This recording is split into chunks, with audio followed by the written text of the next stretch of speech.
Brian, we do have a trial date now set for next year, next spring, provided that he stays the date.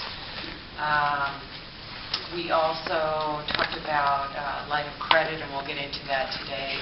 Reviewing our line of credit and the uses for that. I think Beth will get into that in her financial report. Beyond that, Fred, anything or anybody else was there this morning? Well, I think we're going to be talking about some of the budget issues, which were a part of that discussion as well. So I full board with your exactly the same thing. Okay, good. Thank you. Any questions for Tiffany? Mr. Williams, good morning. CAP report? Yes. Following is the highlights from the March 18th, 2009 meeting.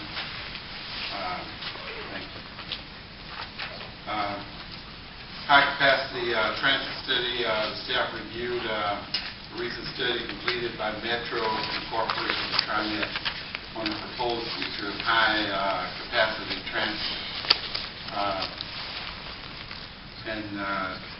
Staff also talked to the CAD regarding the September service cuts proposals and update on the public comments received to date regarding the proposed service reductions for September of 2009.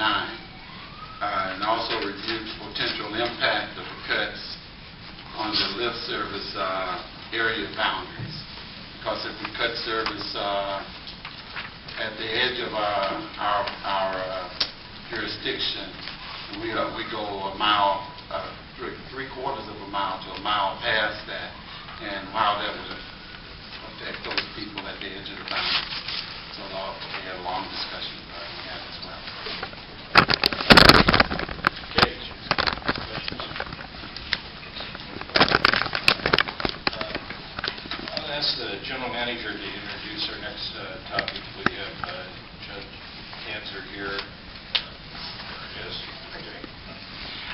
Thank you, Mr. President, board members. As I think you saw possibly in the Oregonian report, what we did is after the procurement of rail cars through Colorado Rail, we always like to be able to go back, and we do this in a whole series of settings, but certainly in this one, to look back and not with the idea of having it looked at independently and say, what lessons learned should we take away from this?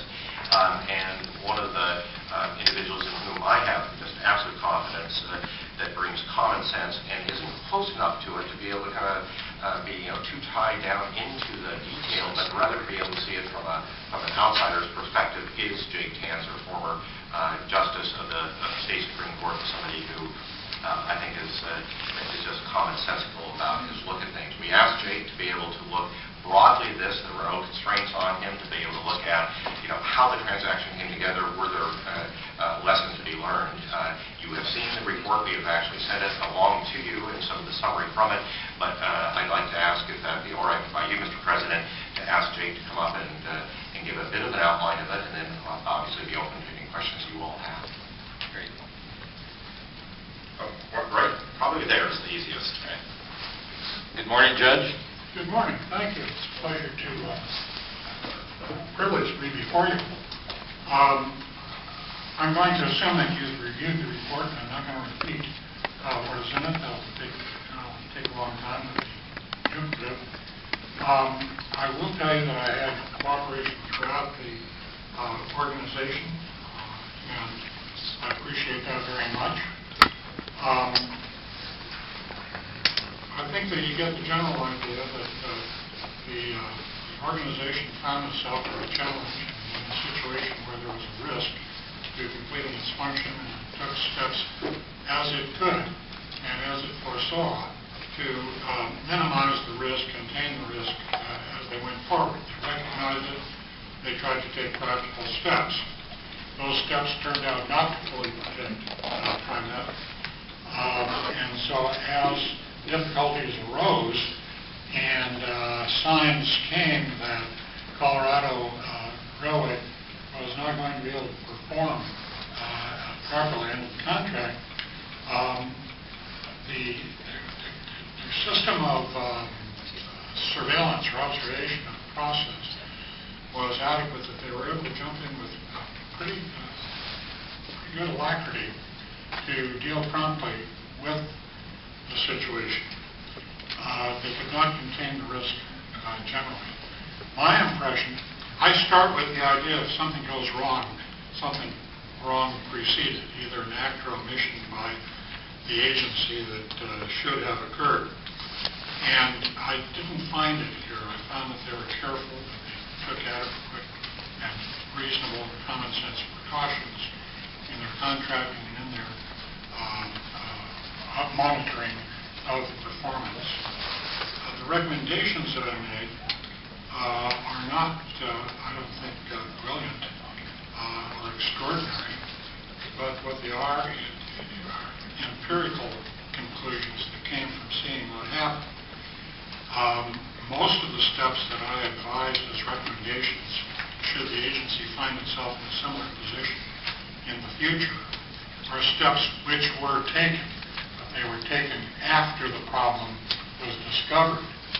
And if you want a simple summary of my recommendations, it is that they take the steps earlier. In other words, plan ahead of the problem instead of after the problem.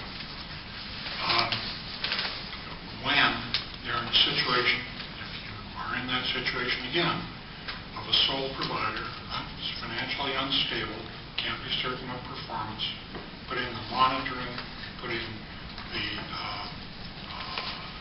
assurances of payment to vendors, subcontractors, etc. at an earlier stage.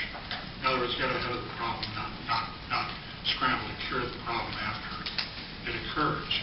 But as I say, that's learning from experience. I don't fault them for not acting earlier. I think they acted very intelligently and reasonably in the situation. With experience, you know if you wind up in this problem again, there are steps that can be taken earlier. So that was my general impression. I was looking for fault. I really didn't find fault.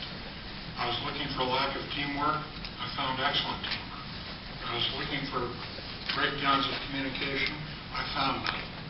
I found what I thought was a very good organization working together as an organization. There's no fault finding, no turfism, none of that sort of thing entering into it. And that's what I've tried to report to you.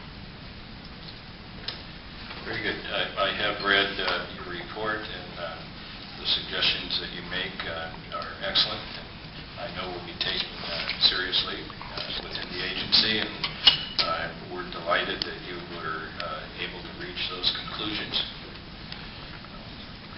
Is there any questions, Lynn? Just one, Mr. Chairman, and thank you, Judge, for your assessment of everything that was going on. It wasn't troubled time, it was a troubled company, the only American company that was producing these things. It was actually the only company willing to accept an order of this magnitude, Exactly. a small magnitude. Yeah. Anywhere In your report, though, and I had a discussion with Fred Hansen on this, you said TRIMET, by its virtue of its ownership of the incomplete cars and related parts, supplies, and intellectual property. But I raised this point once before, and we didn't own, apparently, the intellectual properties, but you said it in your report. It was my information that it did. If that's mistaken, so be We it. don't do. Okay. I'm sorry, but no. Because it was in the report, that's why. And Fred and I just talked about it last night, but I hadn't had the time to review it until after I talked to you. I was either misinformed or misunderstood that information on that point. No, Sorry. but it's clear, we don't. We Yeah, don't. okay. Thank you. Thank you for pointing that out. Thank you, Judge. Thank you. I appreciate the opportunity to have done it. Thanks, Jake. Very good.